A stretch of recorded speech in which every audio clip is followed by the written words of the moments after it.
সাবেক প্রধানমন্ত্রী শেখ হাসিনা ও তার দোসরদের বাঁচাতে সচিবালয়ের ৭ নম্বর ভবনে পরিকল্পিতভাবে আগুন দেওয়া হয়েছে এমন মন্তব্য করে বিএনপি নেতারা আহ্বান জানিয়েছেন ঘটনা তদন্তে উচ্চ পর্যায়ের কমিটি গঠনের।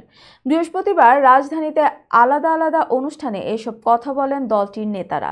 সচিবালয়ে লাগা আগুনে জরুরি নথি পুড়ে যাওয়া কোনো স্বাভাবিক ঘটনা নয়।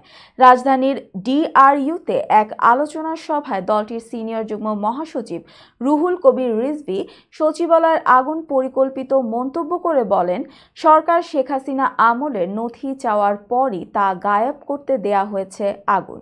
নিরপেক্ষ রাষ্ট্রীয় তদন্তের দাবি জানায়।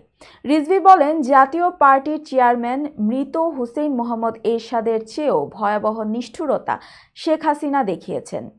সব জেনে শুনেই শেখ হাসিনাকে আশ্রয় দিয়েছে ভারত। গণমাধ্যম দিয়ে পরিকল্পিত অপপ্রচার চালাচ্ছে তারা। গুম, খুন ও ক্রস ফায়ার একের পর এক অপকর্ম যারা করেছেন তাকে সমর্থন দিচ্ছে ভারত। একথা জানিয়ে তিনি আরও বলেন, হাসিনার মাধ্যমে উপনিবেশ কায়েমের চেষ্টা করছে তারা। ভারতের নীতি শেখ হাসিনার মাধ্যমে বাস্তবায়নের চেষ্টা চলছে। তবে আমরা এখন চূড়ান্ত গণতন্ত্রের পথে এগিয়ে যাব। রিজভী বলেন, আমরা শুনছি একটা রাজকীয় দল করার চেষ্টা চলছে। কারা কোন রাজনৈতিক দল করবেন এটা যদি গোয়েন্দারা ঠিক করে দেন তাহলে হাসিনার সঙ্গে পার্থক্য কি থাকলো? এসব কিন্তু দেশের মানুষ মেনে নেবে না। মঈনুদ্দিন, ফখরুদ্দিন, এরশাদ ও হাসিনার মতো একই সংস্কৃতি পুনরাবৃত্তি হয় তাহলে কি পরিবর্তন এলো?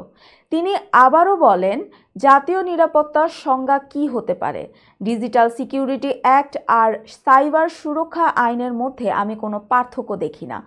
সাইবার সুরক্ষা 2024 যদি এদের হাতে থাকে তাহলে কি বাক স্বাধীনতা আবারও রুদ্ধ হবে? সংস্কার যে কী রূপ হবে, তা কোন দিকে যাবে তা ঠিক বোঝা যাচ্ছে না।